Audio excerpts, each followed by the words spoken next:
For today's video, wala ngang pasok yung asawa ko tsaka yung anak ko. Pero kailangan pa rin natin gumising ng maaga kasi nanay tayo. Pagkagising ko nga pumunta nga agad ako ng palengke para nga bumili ng manok tsaka gulay. Tulog pa nga din silang lahat kaya ako na nga lang din umalis. Hindi ko na nga ginising yung asawa ko para makapagpahinga naman siya ngayong day off niya. Tapos bigla nga ding umambon. Pumunta nga din ako sa kabilang palengke para bumili ng suman. Tapos may nadaanan nga din akong naglalako dito ng kutsinta. Sakto, paborito nga din to ng asawa ko kaya bumili nga din ako nito. Tapos kung bumili ng gulay tsaka pang almusal namin, umuwi na nga din agad ako. Syempre, bago ako mag-aalmusal, lilinisin ko nga lang muna tong sala namin. Ako nga kasing habang nag-aalmusal, nagliligpit-ligpit ako. Baka lalamig agad yung iniinom ko. Kaya pinunasan ko nga lang muna yung lamesa dito, tapos niligpit yung mga kalat. Makikita mo nga lang talaga malinis yung bahay namin pag tulog nga yung mga anak ko. Maya-maya pagkagising yan, makalat na ulit. Binuksan ko na nga din yung parcel na in-order ko. Yung akala mo sobrang daming binili, hindi pala. Grabe naman din sa packaging to. Bumili nga lang din ako ulit ng bagong stock ni Baby Yan tsaka ni Iyon. Tag-dalawang pack nga din sila ng diaper ni Baby Yan tsaka ni Iyon, tapos dalawang shampoo. Mahirap nga naman talaga pag maubusan ka ng diaper, pupunta ka pa sa mall. Kaya mas mabuti talaga merong stock na diaper sila. Ay kung gusto mo nga naman talaga ng madaming stock, diskarte nga lang naman talaga. Ako nga na may 3 anak, dumidiskarte nga kahit nasa bahay. Kayo pa ba? Kung nakayanan ko, kayang-kayo nyo nga din yan. Huwag ka nga lang agad mapapagod, isipin mo nga lang para sa mga anak mo. Tapos kung maglinis dito sa sala, sineperate ko na nga din yung mga labahan namin. Sawa ko nga yung gumagawa nito pag nagpapalaundry, kaso ako na nga lang din gumawa. Gusto ko nga makapagpahinga siya ng maayos kasi ako nga bukas na naman magpapahinga.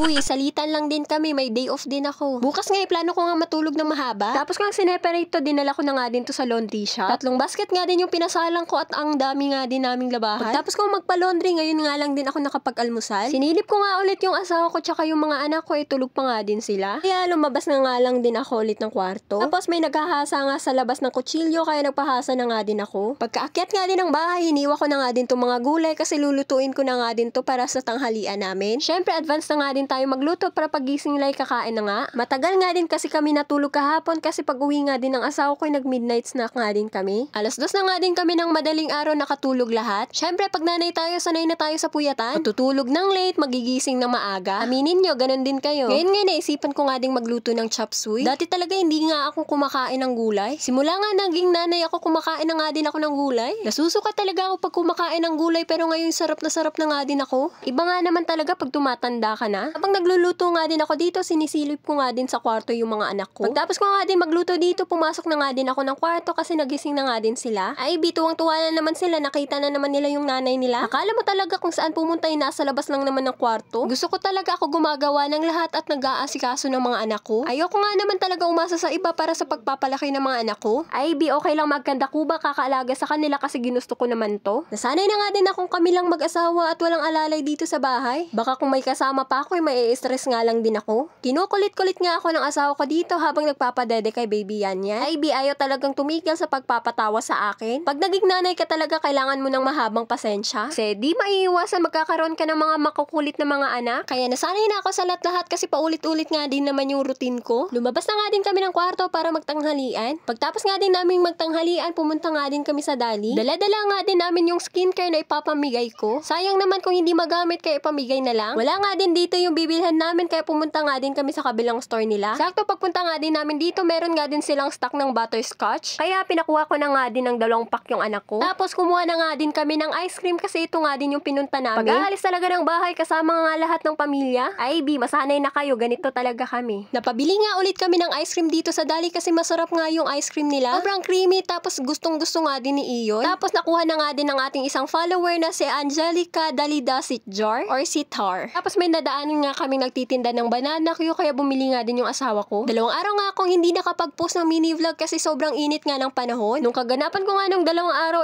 tumambay nga lang din kami sa kwarto. Tapos bumili nga lang din ako ng mangga para sa mango shake ko. Maganda nga gamitin yung hand blender ng Zolele kasi madami ka na nga din magagawa dito. Lalo na ngayong summer, pwede ka nga din magawa ng halo-halo dito. Or pang puree ng pagkain ni Baby. Hindi ko na nga din nilabas yung ibang toast kasi ito nga lang din naman yung gagamitin ko. Sulit na sulit nga naman talaga pag bibili ka nito. nito. May food chopper na, blender, mixer, at kung ano pang gusto mo. Pagtapos ko ma-blend yung mangga ice, tapos nilagyan ko na nga din to ng condensed tsaka evap. Ay, B, para masarap talaga yung shake mo. Hindi nga naman talaga kami makalabas ng kwarto nung nakaraang araw. Kasi sobrang init nga naman talaga sa sala namin. Ano na, hindi pa nga din tapos yung bubong namin sa sala. Ay, B, natuyo talaga yung utak ko at wala nga din ako maisip na content. Kaya tinatamad talaga akong mag-post. Gabi na nga din ito at nanonood nga din kami ng movie. Ay, B, habang nanonood ng K-drama, nakita ko nga din dito si Lena. Bang rigor yung pinuntahan niya dito. Huli, pero di kulong.